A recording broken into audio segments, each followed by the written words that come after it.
Derita kerana nafsu ayah adalah topik dalam Dengar pada minggu ini dan kita telah pun mendengar kisah Amy, bukan nama sebenar, kami bawakan ke studio bagaimana beliau dinodai ayah kandungnya sendiri dari umur 4 tahun sehingga 15 tahun dan ketika itulah ayahnya meninggal dunia. Mungkin katanya satu makbul doa yang beliau lakukan supaya Allah membantunya keluar daripada mimpi ngeri ini. Dan ketika ini Amy tinggal di sebuah rumah perlindungan Raudatus Sakinah dan kita bersama dengan Puan Rosmawati Zainal. Beliau adalah Ketua Pegawai Eksekutif di Raudatus Sakinah. Mungkin saya boleh panggil Umi Ros saja. Assalamualaikum Umi Ros. Terima kasih kerana bersama kita. Kisah-kisah haruan makan anak ini bukan kisah baru dalam masyarakat Melayu Islam di negara kita. Dan bagaimana agaknya mungkin Raudatus Sakinah cuba memberikan bantuan kepada mereka yang terpaksa berdepan dengan kisah-kisah mimpi ngeri begini, Umi. Okey, bismillahirrahmanirrahim. Terima kasih juga TV Hijrah sebab memberi peluanglah kepada kami untuk mengenengahkan permasalahan yang menjadi isu-isu yang sangat luar biasa sebenarnya bagi setengah-setengah orang kan.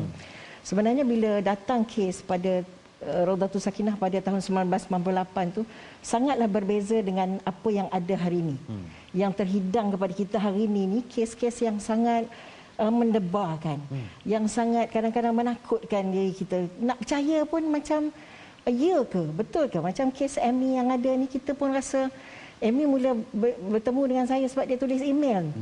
Dia tulis email dan saya terus capture dia tu, saya terus kata datang sini, jumpa. Sebab saya tak nak orang macam Amy ni terbiar langsung dan berjauh-jauhan daripada kita ni yang kita rasa penting untuk dia berada dalam satu persekitaran yang boleh membantu dia.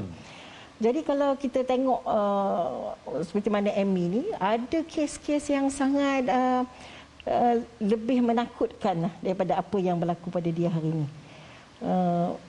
Kejadian yang dia berlaku pada dia pada usianya 5 tahun, ada yang lebih dahsyat lagi hari ini. Yang kita rasa macam kita patut dengar, kita patut ambil atau kita patut bertindak tak kepada ibu ataupun ayah yang sedemikian rupa. Kalau Umi boleh panjang sikit cerita. Semua daripada kita ni akan rasa macam kita geram, kita rasa marah. Especially orang macam Amy ni rasa macam kalau boleh aku bunuh. Perasaan tu ada pada dia. Bukan sekadar dia rasa nak bunuh bapa dia, tapi dia rasa dia sendiri nak bunuh diri dia. Sebab dia rasa dia tak nak lagi hidup dan menghadap benda-benda macam ni. Tapi dalam masa yang sama kita jangan lupa bahawa kalaulah ayah dia masih hidup sekarang, ni kalaulah cerita kalau ya. Bukankah sepatutnya kita membantu juga ayah dia untuk bertaubat? Betul. Dan tentulah ada perasaan tu sekarang sebab hari ini dia juga diberi peluang untuk bertaubat. Dia diberi peluang untuk jadi orang yang baik dan dia diberi peluang untuk membaiki pula orang lain. Dan Umi yakin sangat yang ada pada Amy hari ini hatinya yang kalau boleh, kalaulah ayah aku hidup hari ini, aku nak dia menjadi ayah yang sangat baik, yang bertaubat. Ayah yang aku boleh banggakan. Yang aku boleh bangga dan jadi seperti ayah-ayah orang lain. Umi yakin ada pada diri Amy hari ini. Umi, kerana kami dah terlanjur tadi bercerita tentang reaksi daripada keluarga Amy, mungkin Umi boleh kabarkan kisah sebenar. Bagaimana agaknya reaksi keluarga Amy sekarang apabila mengetahui keberadaannya di Raudatus Sakinah dan masalah-masalah yang dihadapi, membantu atau tidak untuk sebenarnya mencari jalan penyelesaian kepada mimpi ngeri Amy sejak beliau berusia 4 tahun? Sebenarnya bukan suatu yang mudah untuk seorang ibu menerima hakikat bahawa suaminya berlaku begini kepada anaknya sendiri. Bukan sesuatu yang mudah. Dia akan ambil masa lah. Seperti mana kita juga membimbing anak-anak seperti Amy ni. Kalau kita nak anak ni bercakap cerita the whole story, dia bukan 1-2 bulan. Bukan juga 5-6 bulan. Dia akan ambil masa 8 hingga 1 tahun untuk kita cari tu. Kita cari bukan untuk benda-benda yang mensensasikan ataupun nak viralkan cerita-cerita kan, tapi kita nak cari jalan macam mana anak ni boleh keluar daripada trauma kehidupan itu. Boleh nampak bahawa sekarang ni Allah sedang memberi ruang untuk dia menjalani kehidupan sebagai hamba Allah yang baik.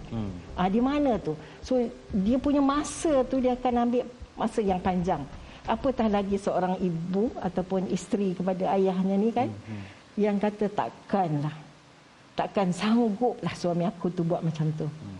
Dan takkan sangguplah seorang ayah buat begitu kepada anaknya. Tapi kan Umi nak nampakkan kepada kita semua satu senario yang berbeza lah kan. Kalaulah anak ini diberi peluang untuk dibimbing, kemungkinan tak ayahnya dulu tidak dididik dengan betul oleh keluarganya sebelum ni. Mungkin ada fasa-fasa kehidupannya yang mungkin tragik, yang ada trauma-trauma yang tersendiri yang dia boleh jadi seperti itu. Mungkin so kita juga, kena tengok jugalah sejarah kehidupannya sebelum. Ustazah, kalau saya tanyakan kepada Amy, Ustazah, Amy, apakah anda mempunyai perasaan dendam kepada lelaki? Ceritanya mungkin anda sendiri pernah terlanjur dengan kekasih anda, hasil permintaan anda sendiri kerana sudah mahu merasakan kenikmatan melakukan hubungan intim itu. Apakah anda mempunyai dendam kepada setiap yang bernama lelaki? Ya, ada perasaan dendam tu. Memang sejak daripada arwah abah sendiri sampai sekarang. Bagaimana anda mahu berumah tangga nanti jika anda terus memiliki rasa dendam kepada orang lelaki? Kalau kita cakap kalau cakap pasal sebelum, memang perasaan dendam tu membuat-buat. Tapi bila dah makin kita belajar kan, saya dekat Radatul Sakinah pun memang sangat dibimbing oleh warden. Jadi sedikit sebanyak perasaan tu kembali natural. Tak cakap tak berdendam terus, tak cakap terus macam boleh terima, tapi masih dalam proses belajar untuk menerima. Izwan, selain dendam pada lelaki, Amy, Ustazah nak tanya, kalau ada dendam kepada perempuan-perempuan lain, rakan-rakan sebaya yang Amy rasa kenapa orang lain dapat nikmat hidup, abah yang baik, kenapa tidak aku? Ada tak rasa macam tu? Ada. Lepas tu ada Amy rasa nak menjauh, tak nak berkawan dengan orang-orang lain? Ada juga perasaan tu. Kita nak bicara Umi tentang kesan trauma supaya semua penonton kita dapat, inilah hasil, adakah ini yang kita nak lahirkan dalam masyarakat kita, Izwan? Dan apakah perubahan yang ketara apabila Amy menyerahkan diri kepada Raudatul Sakinah?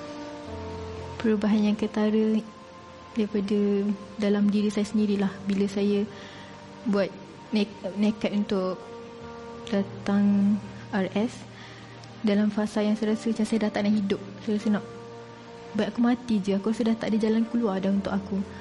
Aku rasa mati adalah cara yang paling terbaik waktu tu.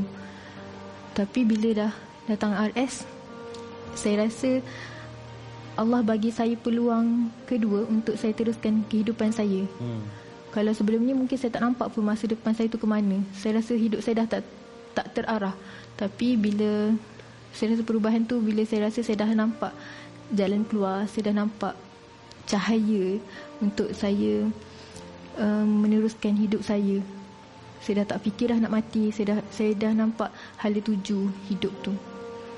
Dan apakah sekarang ini masih penting untuk anda meyakinkan keluarga anda bahawa ini benar-benar berlaku kepada diri saya?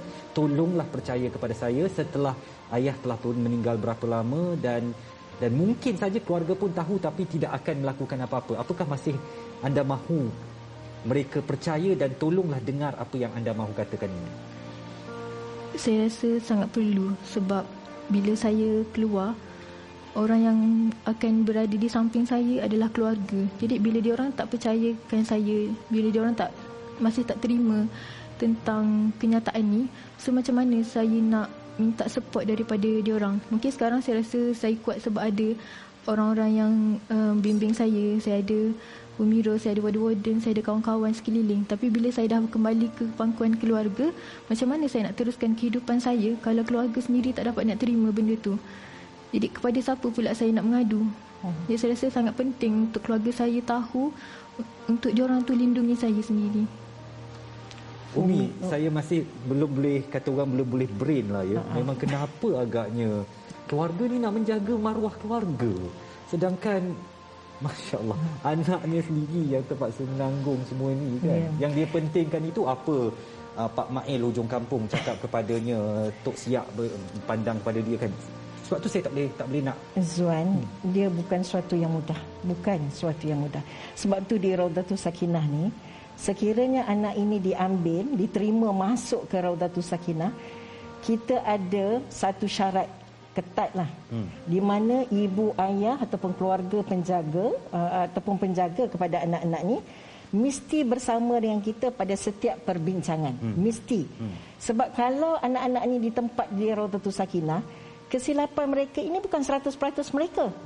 Tapi ada kesilapannya daripada ibu ayah, keluarga dan mungkin kawan-kawan yang dekat luar sana. Tapi kita nak masukkan mak ayah ke Raudatul Sakinah tak bolehlah pula. Ini adalah untuk anak-anak remaja. So sebab tu perbincangan ni sangat crucial. Sangat penting. Sebab kita nak nampakkan kepada mak ayah mereka boleh berperanan.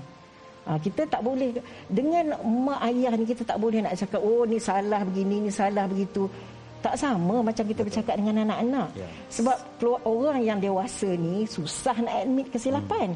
So kita kena from time to time, dari masa ke semasa kena cakap, oh anak ni begini, anaknya begini, boleh ke encik, boleh ke puan, ambil masa tengok balik, muhasabah balik diri, mungkin boleh buat sedikit pertukaran, sedikit pembaharuan dalam mendidik dan membimbing anak-anak. Sebab ini bukan anak yang seorang, ada lagi anak-anak yang lain. Baik. Ustazah, dan Ustazah memang sangat terkenal dengan frasa berdamai dengan takdir. Itu memang trademark kepada Ustazah Muzayanah. Bagaimana agaknya Amy boleh berdamai dengan takdir? Ustazah jangan jawab dahulu. Kita nak dengar jawapan Ustazah sekembalinya kita daripada rehat ini. Jangan ke mana-mana, dengar akan kembali sekejap. Dalam minit-minit akhir dengar pada minggu ini, tadi awalnya saya tinggalkan Ustazah dengan satu persoalan tentang berdamai dengan takdir ini Ustazah. Kan kelihatan kedengarannya mungkin mudah kita nak berdamai dengan takdir, tapi kalau masalah seperti Amy ni berat sangat nak berdamai dengan takdir tu, apa yang mungkin boleh Ustazah tekankan? Baik, terima kasih Izwan. Berat Izwan nak berdamai dengan takdir kalau dalam kita kosong. Syukurnya takdir yang begini telah menemukan Amy dengan Raudatul Sakinah, dengan sahabat-sahabat, dengan Umi Ros yang mulia hati, Masya Allah. Sebab apa Izwan, Ustazah fikir kalau kita boleh putarkan masa, Amy patah balik ke belakang, minta maaf sebut kalau Amy tidak melalui takdir yang begitu, mungkin Amy tidak belajar segala ilmu agama di Raudatul Sakinah. Dan untuk berperang dengan takdir itu pasti kita yang kalah. Jadi tadi kita dengar Fadil Ustaz pun sebut, takdir tak pernah salah. Tapi apa yang kita dapat daripada bahagia itu kerana kita bersyukur akan apa saja setelah Amy sudi untuk memaafkan. Andai abahnya masih hidup pun kita mengharapkan dia sudah bertaubat. Jadi kita nak sebutlah kan, berdamai dengan takdir ni, terima yang telah kita lalui, pilihan Allah kata Ustaz tadi, teruskan kehidupan kita ni sebagai hamba. Sebab Allah tak pernah pandang permulaannya Amy, Allah menanti-nanti untuk Amy yang baru sampai ke tarikh kematian kita nanti. Itulah takdirnya kita mati dalam husnul khatimah. Amin, insyaAllah. Amin. Amy, kalau anda boleh melihat saya dari hati yang ikhlas, dari hati yang paling dalam, saya sangat hormat kepada anda kerana Allah memilih anda untuk diberikan ujian ini dan anda masih bertahan. Anda sudah di dalam fasa untuk memaafkan ayah anda. Dendam mungkin ada, tetapi dengan kekuatan diri anda, insya-Allah hari demi hari anda boleh laluinya ini dengan satu rasa bahawa ini adalah ujian daripada Allah. Allah tidak pernah kejam kepada hamba-hambanya dan Allah memilih anda untuk melalui semua ini, untuk memberi pengajaran kepada kami semua bagaimana untuk bersabar dan bagaimana untuk mengharungi kehidupan ini. Kerana berat kehidupan saya, berat sangat apa yang anda terpaksa lalui, dan itu yang saya pelajari malam ini. Dan kita nak tutup malam pertemuan kita didengar ini dengan sumbangan daripada tabung Al-Fawwas, kelolaan Ustazah Muzayanah kepada Raudatul Sakinah, sedikit sumbangan RM2,000 untuk membantu Raudatul Sakinah dalam kerja-kerja mulia, menyantuni mereka yang sangat memerlukan seperti Amy pada malam ini. Terima kasih banyak-banyak. Terus Masya sukses, Allah. insya-Allah, Amin. dunia akhirat. Amin. InsyaAllah. Terima kasih banyak-banyak. Harapan Umi sedikit, Umi. Harapan Umi mengharapkan orang-orang seperti Amy ya, dan juga kepada mak ayah. Umi tak pernah meninggalkan mak ayah sebab Umi yakin mak ayah pun dia tidak belajar tiba-tiba untuk jadi mak ayah yang baik. So ada banyak benda yang harus dibelajar. Dalam surah Az-Zumar Allah berfirman mafhumnya, wahai hamba-hambaku yang melampaui batas, janganlah berputus harap dengan rahmat Allah. Bertaubatlah, nescaya aku akan mengampunkan dosa-dosa semuanya. Amy, ayah anda mungkin di langit, di alam baka, dan kalaulah ayah mendengar apa yang diperkatakan ini, apa yang anda ingin katakan kepada ayah anda malam ini? Soalan pertama yang saya rasa saya nak sangat tahu, saya sebenarnya betul ke anak kandung Abah? Kenapa Abah sanggup buat macam tu? Kenapa saya yang Abah buat? Mungkinkah Amy mahu katakan bahawa Amy sedang dalam usaha memaafkan Abah? Ya. Nyatakan.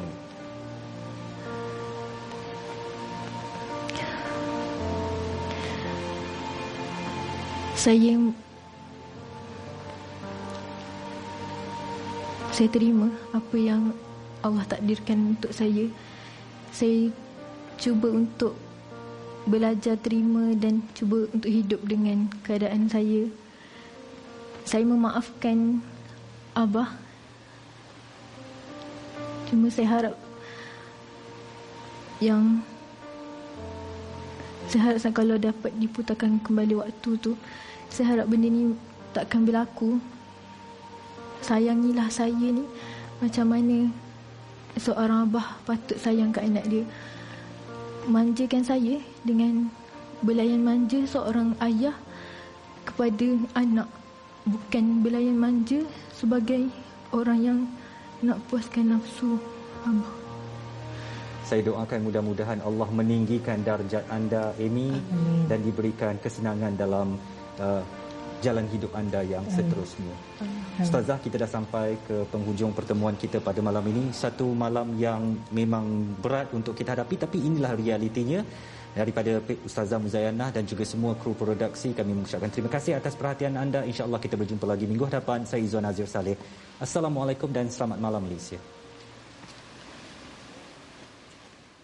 أعوذ بالله من الشيطان الرجيم بسم الله الرحمن الرحيم الحمد لله رب العالمين الرحمن الرحيم مالك يوم الدين إياك نعبد وإياك نستعين اهدنا الصراط المستقيم صراط الذين أنعمت عليهم غير المغضوب عليهم ولا الضالين.